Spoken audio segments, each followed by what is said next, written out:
Welcome to Christian Financial Perspectives, where you're invited to gain insight, wisdom, and knowledge about how Christians integrate their faith, life, and finances with a biblical worldview. Here's your Christian Financial Advisors host, Bob Barber, and his co-host, Shawn Peters. Welcome to another episode of Christian Financial Perspectives. We're so glad you joined us. Today, we're going to be covering part 3 of our diversification series. And if you like this video, or in general, if you like videos on financial topics from a Christian worldview, then we would love it if you would hit that subscribe button. It costs a total of $0 to do that. So we'd really appreciate your support in that way. And of course, always you can like the video and share it with other people. So Bob, let's get into part 3 today. Part 3 of diversification, Shawn. So we have really given a good education. Today is going to be the last part of it. If you haven't heard the first 2 parts, we're going to recap that a little bit. And I would invite you. And those will be linked on screen as well. Yeah. Okay. Yeah. Good. And go back and watch them, because what we're really teaching you is how we diversify here. But if you're a do-it-yourselfer and you want to do it yourself, and you want to spend a couple years learning this, then you could do that. Yeah, that's okay? right. That's right. And so the first part that we went over a couple weeks ago was the equity and fixed income style charts, and we're putting that up for you to take a look at. And this describes when you're going to diversify and build a portfolio, that the equity style chart is all the different styles of stocks that have to do with large cap value, blend growth. You can see mid value blend growth and small value blend growth, and it has to do with the size of the companies. The large companies are your very well-known names like the Walmarts of the world, the Exxons, the big boys. That's right. The 10 billion plus. Yeah. Which is crazy to think that now the large cap is 10 billion plus. When I started, like I said in the last 2 programs, it was about 2 to 3 billion. So it's really increased a lot. And then we went into the fixed income style charts and how that all works. And it's very, very important. This is the foundation, Shawn, for building a diversified portfolio, is understanding where the stocks fit within all of these styles. That's right. Along with international and emerging markets and domestic markets. So there's a lot to learn here. Exactly. This is just to indicate how picking a bunch of random different companies, for example, is not really diversification, because you need to make sure you know where those different positions fall. So if you end up picking all value large cap, well, you're not really diversified very much. That's right. Even if you have a bunch of different holdings. And the different styles will do well in different markets. That's right. That's right. Right now, the value style is working much better than the growth style. Yeah. As interest rates have gone up 450% in the last year, because they started at 0, now they're 4.5. Not much more to go, though. I will say that it's a good thing. They're expecting only about another 0.5 to 0.75 of a point of interest rate rise. When you look at the percentages, that's only a 15% more to go to get to that point. So that's a good point. It'll be interesting to see how a lot of your very growth-focused positions, companies will handle the next few years with all these changes that we've had in interest rates and just the economy as a whole. We've seen tons of the larger tech companies laying off people, which is really sad. They brought on a lot of people, but now they're laying off a bunch of people. And I just wonder if we're going to see more of that, where the growth-focused companies are going to have to really scale back, and you're going to see more of the value-focused going forward. And the value-focused normally has a lot less debt or no debt at all. That's right. And then, so that was the first week. That was 2 weeks ago. And then last week, we covered all the different sectors. That's right. And we went into the industries of each sector. So you have 12 different sectors. If you look on your screen, you'll see that. And I'll go ahead and just read them off. Yeah, go for it. So we've got healthcare, communication services, technology, consumer discretionary, consumer staples, energy, financial, industrials, materials, utility, real estate, and physical assets. And there's all these industries within each sector. That's right. So you got to understand how all these sectors work. and the industries within each one, Yeah. whether you're going to overweight or underweight in those different sectors, and how that's going to fit into that equity style chart. Yeah. Okay. And then, of course, depending on your own investment policy or your own investment, philosophy, depends on are you typically going for something that's hot, or are you going for something like, here at our firm, we always use what's called a contrarian theory. And so if we see one of these sectors or one of the industries within a sector is just really beaten down, it's down 50% for the year. Been way oversold. We're looking at that as that's probably a good buy. Yeah. And if something is up 20, 30, 40%, well, we'll wait for that to go on sale. Even though many will say, well, that's a trend and follow it. But how much longer is that trend going to go? So my style, if you were to think about my style, and we always say it around here, I'm kind of old, but my style is the Warren Buffett style. I like to buy when everybody else is selling, and I like to sell when everybody else is buying. So that's just my the way I do things. And it'll depend on how, for those of you watching, it depends on your particular investment philosophy. But you should have that. You should know, in addition to this, like, how are you going to manage this? How are you going to invest in this? And for example, you can always check out our website, and we'll put the link in the description. But we have our own investment philosophy that we follow. So, and we've talked about that right here. We have on the podcast and YouTube channel. That's right. How the 7 criteria that we use for investing. So today, what we're going to cover is building models. It's taking all of these sectors and using the equity style chart, fixed income style chart, and building the models that go with that. And we're going to try to go through this very quickly because it could take an hour. We could definitely spend an hour on this. We're not. We're going to spend just minutes on each one. But we take the models, use these sectors and style charts, and we're just going to talk about 5 main models. There's more models in this, but we're going to talk about the 5 main models and what we do here at Christian Financial Advisors. And we have these 5 main models. They start with ultra conservative, then we have conservative, then moderate or balanced, then growth and aggressive growth. So Shawn, go into how we build that first ultra conservative portfolio. So the first one, the ultra conservative, is what would be considered a 100% fixed income model or portfolio, depending on your particular nomenclature you'd like to use. So for this one, it has the least amount of volatility, and we use the fixed income style chart plus some investments outside of the boxes, like maybe CDs, money markets, possibly some dividend paying stocks like the real estate sector, but just a very small percentage. And whatever it is, even if it's not technically considered fixed income, it is something that it would be very value focused and large cap. Large cap. So it's really no growth expected. It's just paying dividends. So again, the focus on this is producing consistent income. This is not for growth. And it's going to be your least volatile type of portfolio. There's still volatility, obviously. Yeah, I mean, even in the in 2022, I mean, every market was down. Well, 2022 was so unique because we were taking interest rates from zero, like I said, up over 450%. Exactly. But that, keep in mind, obviously fixed income was not hit nearly as hard as the overall equity market. Not near. So this would still hold true that there is the least amount of volatility, but it doesn't mean it's immune to any kind of volatility. So then you take one step up, and what that means is you're just having less fixed income. So this is typically going to hang out in the 80% fixed income arena.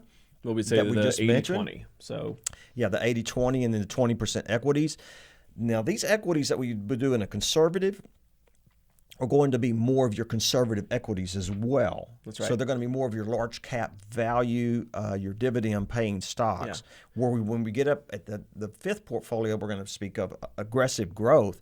That's not going to have near as much large cap. It's going to have more mid cap and small cap in it. In emerging markets. And conservative, you could have some large mid cap blend, but you're not going to have a whole lot of mid cap and definitely not small cap. At least that wouldn't be recommended. So we call this our conservative portfolio. So right. we had ultra conservative, then conservative, then we break right into the middle. This is actually our number one portfolio that we have here.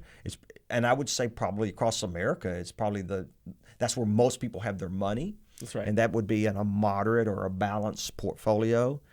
Yep. And it's really focusing on a 50-50 mix. Yeah, it could be a 50-50. Yeah, I know for us here, a lot of times we will be at like a 60-40 on the, well, I guess just to hold true with how we've been doing this. So fixed income, then equity. This would be a 40-60 usually, but it could be a 50-50. And obviously it just kind of depends on, your particular style of management that you're following, or if you are working with a larger company. But for us, it's usually 40% fixed income, 60% equity. And because we are also a tactical management firm, sometimes we will adjust those numbers down if the market just seems overheated. Well, like last year, we felt like the market was way overheated. We're talking in 2021. Right, 2021. Because now this is 2023. So it wasn't last year, it was the year before that. And we went from a 60 to 65% exposure. It got into 65 because our growth part of the portfolio got so hot, and everything was going up so much. We pulled that all the way down to 30 to 35%. So we took it way down on the equities. That's not normal though. In a normally you're going to be 50 to 60% equities, and 40 to 50% fixed income, and a balanced, moderate portfolio. And you'll see this across the board if you go start looking around at the different asset allocation, the different big firms. We did that, again, just a very, very short term, like over a few months at most, because then as we started to see some of the positions that we had either previously been in or were looking at moving more into, one of them was one of the funds that we use for healthcare. Healthcare was way down for the position that we would normally buy into. And so we moved more back into that position. And then kind of throughout the year, especially in the first 6 months of the year, we were deploying more and more of that cash that we had pulled back into those equities, which, just a form of dollar cost averaging. Again, using contrarian theory for us, we here at the firm, we wanted to look for those opportunities of things that were on sale, if you will. And it was a good move. It's been a very, very good move. And it doesn't always show. It doesn't always show up as a huge benefit. So if you are using this tactic yourself at home, or you're interested in how we do it here, it won't necessarily be a huge difference in that first 12 months, I would say. Right. But it's one of those where over the next 2 or 3 years, you start to kind of notice a difference between if you had just held on to everything versus if you did tactically kind of move in after the markets had gone up, move back in as it goes down. That's when you start to notice that difference from that cost basis. So next we get up to what we refer to as our growth portfolio. And the growth portfolio still has some fixed income in it, but now instead of that being, like it was a conservative where it was 80% fixed income, now it's turned all the way down to 20% fixed income, and maybe even a little less than that. And the equity portion can be up to 80% the equity portion. This is more going to be towards the growth side of the equation too. You get back to the equity style chart and you take a look at that, and that's going to be on the growth side, not on the value side. Now, you can still reach into value, and we were doing that this last year, and we are still there right now in our growth portfolio. But it is going to be more small and mid cap as far as the valuation side. And then obviously depending on the need, it's going to be more growth, could have some value or blended. And if you remember back in October of 2021 in our growth, where we were 80 to 85%, we pulled that back to 60%. So we pulled back a lot on that, and now we've moved back into those. That we'll see the major benefit of that will be when the markets rebound. That's right. Yeah. And history shows us the markets have always rebounded. Will they always rebound? We can't make the statement that they always will. But history has shown that they so far have always rebounded. 100% of the time. I mean, in my opinion, Bob, if the markets don't rebound, there's probably much bigger concerns anyway, that I don't know who's going to really care about the markets anyway. Yeah, exactly. Yeah, and there's cycles, and we've mentioned this many times in Ecclesiastes. There's a time for everything. That's right. And there's not always going to be good times, and there's not always going to be bad times. So when you're bad times, think about the good times, because they're going to come around. When you're good times, you need to prepare for the bad times. That's right. Okay, that's right. And then this brings us to our last portfolio, which is so the last one. For our firm here, it's usually around the 0% on the fixed income, but it could be up to 10% fixed income.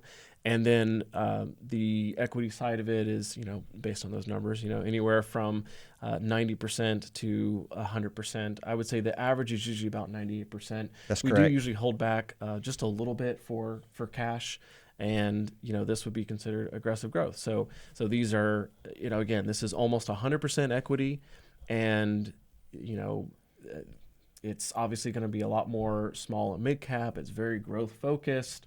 There may be some positions or sectors in there in the aggressive that we might not use in some of our other models. That's right. Just because, again, they are more aggressive. They're a lot more volatile. And you got to be able to handle extreme volatility when it comes to the aggressive growth style, because like you say, you're nearly all equities, and stocks they fluctuate much more than fixed income. And then, so these are our 5 main models, and we're going to talk about one thing how I we wanted use to highlight that. too, Bob. Go ahead. So to keep in mind, these 5 different models that we highlighted, they also all have a average expected investment time horizon. They do. Associated with them. So for that volatility to make sense, there also needs to be an assumption that, like for aggressive, I'll start there with aggressive.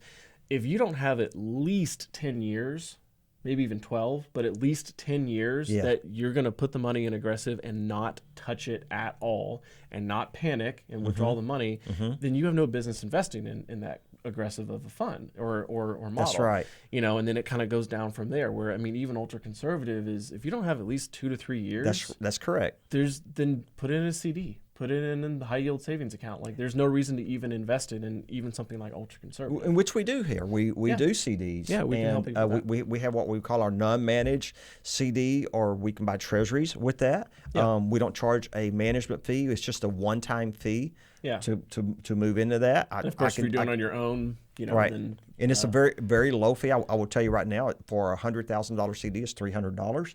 For a $50,000 CD, it's $150. So it's basically 30 basis points one time. Yeah, and that's right. And we, once we buy that for you, and we can actually buy the same CD you can get at your local bank. We can get you a lot better rate. That's right. So that's kind of a weird deal. So that's the main thing, is just to keep in mind is not just what those percentages are in the asset mix, but also keep in mind that the more aggressive you go, the longer in years, not months, but the longer in years you need to be willing to leave it invested. Otherwise, that volatility, if you time it wrong, could really hurt you in the long run. It could.